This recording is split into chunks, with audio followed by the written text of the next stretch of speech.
Chesterfield know all about cup runs. Demand for tickets was phenomenal when they got all the way to the FA Cup semi-finals last season. But last night it was this year's cup form team Grimsby who marched on at their expense. Jack Lester and then Paul Groves made it 2-0 on the night.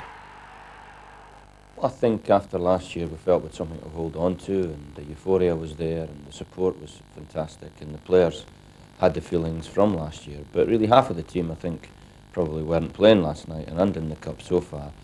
But we knew we could never repeat that, but it's still sad to go out. Oh, your chance was last year, wasn't it, John? Now, whether you love him or loathe him, there's absolutely no denying that world boxing champion Prince Naseem is top box office.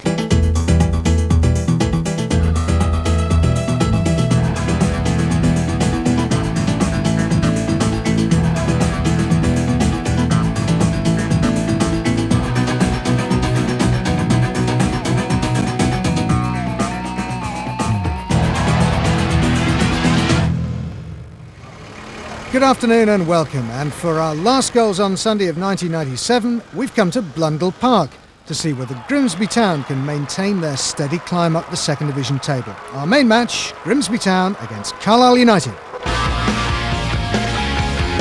Also coming up, first division highlights, and Huddersfield are out of the bottom three.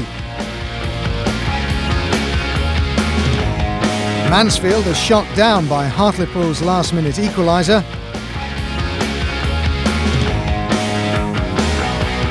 And Lincoln are well beaten by promotion rivals Peterborough. But now back to the East Coast. Grimsby, who are currently one of the form teams in the second division, against Carlisle, who aren't. They're bottom of the table. Grimsby are in the black and white stripes. Chris Cooper's the commentator. McDermott, and now Donovan. Can he get the cross in? Looking good. Not the best of headers though. Well, the build-up was good. Good cross in from Kevin Donovan. Paul Groves couldn't find the target, and he'll be disappointed that he didn't at least force Tony Kagan to making the save. Graham Anthony, Delap, and up towards Stevens. Couldn't pick out either Procus or Janssen.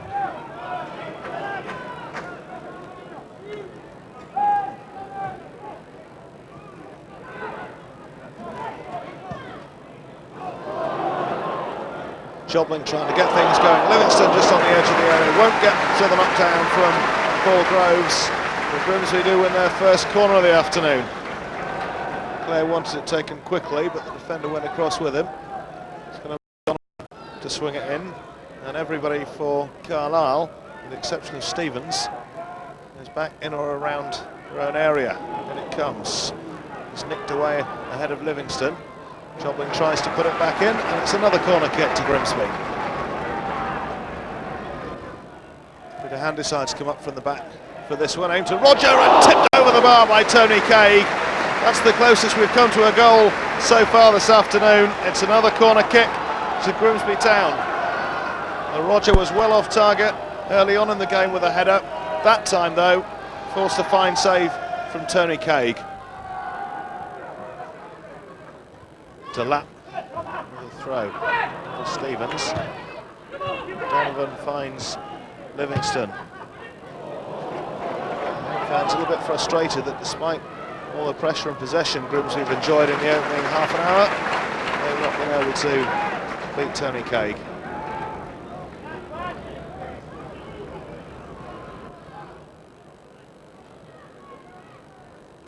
Donovan with 5 out in the area to aim at, flicked across and just off the line. Well, Graham Roger could have had a hat-trick of headers this afternoon, couldn't he? That one was intended just as the flick for somebody else to get onto the end of, but it very nearly went in. Groves back to Clare, Grimsby getting men forward, Carlisle in turn getting men back. McDermott crossfield ball. Trying to pick out Jobling. Donovan. Donovan gets it at the second attempt. Graham Anthony's left prostrate on the ground, and still Donovan comes. It's a good strike, and it's a good save. Well, Donovan spent most of the game playing on the right-hand side, but he's just gone over to the left, and the switch was very nearly profitable. And Wright collects for Carlisle United. Finds Stevens, holds on to it whilst a couple of men get into the area, and it's too far for Wright and not far enough for Crocus. Janssen, now what can he do? It's being raved about in Cumbrian football. He's managed somehow to get it through to Delap. Drives it in, no problems at all for Davison. Oh, and then there was a problem because he dropped it. Nick Wright very nearly put it in. Well, it is the season of goodwill to all men, but I don't think that quite extends to goalkeepers nearly gifting players goals like that. Hayden Davison quite relieved. Like all the fans, Alan Buckley frustrated by Grimsby's poor goal-scoring record at home this season. Amongst the lowest in the division. They come forward. Donovan shoots, and he's put it behind. Well, it was a good break by Kevin Donovan, but some of his teammates questioning perhaps whether, rather than going for the shot himself, he could have laid it off. Clare was just to his left, and Kingsley Black had come up from midfield as well. He was in the far post. Still goalless. Chances have been at a premium this afternoon. Graham Roger. A little attack there on Clare from Barr. Free kick to Grimsby.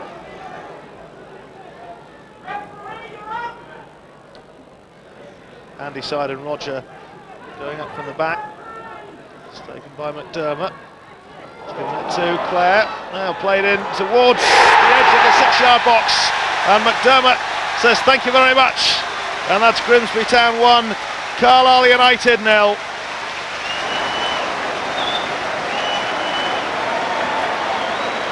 At long last, Blundell Park erupts, 58 minutes gone.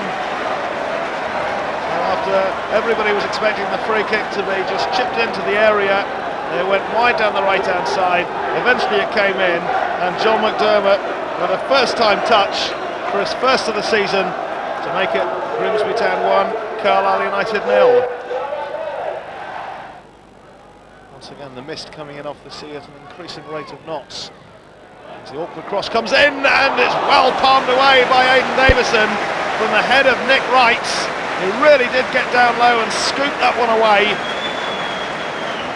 That's Carlisle's best chance of the game. This is Janssen. Immediately Grimsby players surround him, but still he goes. And still he goes, does Janssen. No one there to provide the final touch. Oh, he done all the hard work there in Matt Janssen. Grimsby players just try to crowd him out, give him nowhere to go. He still managed to get the ball into the box. It was more of a cross than a shot because the line was well covered by Aidan Davison.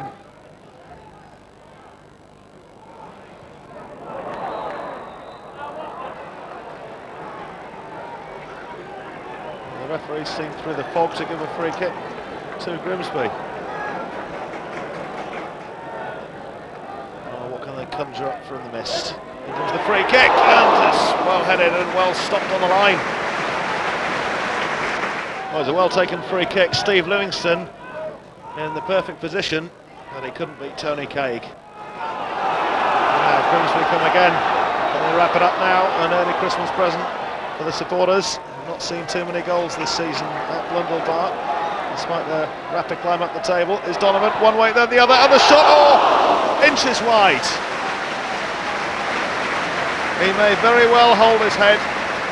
He's come so close this afternoon on a couple of occasions, Kevin Donovan. He's not actually forced Tony Craig into making a save from his efforts. He went for precision, power and placement there, and just slightly off. It's about winning, I understand that. We try and play attractive, entertaining football, but winning football. They came here today to make it really difficult for us to break them down, and they succeeded in doing that, a little bit like Wickham did a couple of weeks ago. But we're delighted with the 3 points. I mean, the lads are doing so well at the minute, you know, it's untrue, and the results to get in is merit for their hard work. Obviously they get people behind the ball, and hopefully try and get a set piece or maybe a breakaway. And that's what it looked like they could be doing. I mean, they weren't a bad side. They had 1 or 2 decent players who could come and cause obviously an upset, but we were trying to be patient. Obviously the fans want you to keep attacking football all the time, but we knew if we kept on going, something might just come out of the game for us. Well, coming up in part 2, we've a bonus for you. The goals from Friday night's matches, plus of course the rest of yesterday's. Beating Sunderland 2-1 in the playoffs this afternoon. But they had to come from behind at Bramall Lane. The Brazilian Marcelo equalised on the 57th. Minutes later, Sunderland should now be an interesting evening. Choco Cornflake. Day. Meanwhile, Welcome back. So just to recap the final score here at Bramall Lane, Sheffield United 2, Sunderland 1. Let's see what happened in the other game. It was Ipswich against Charlton Athletic. Your commentator at Portman Road, Tony Jones. Kinsella trying to work the way through for Charlton.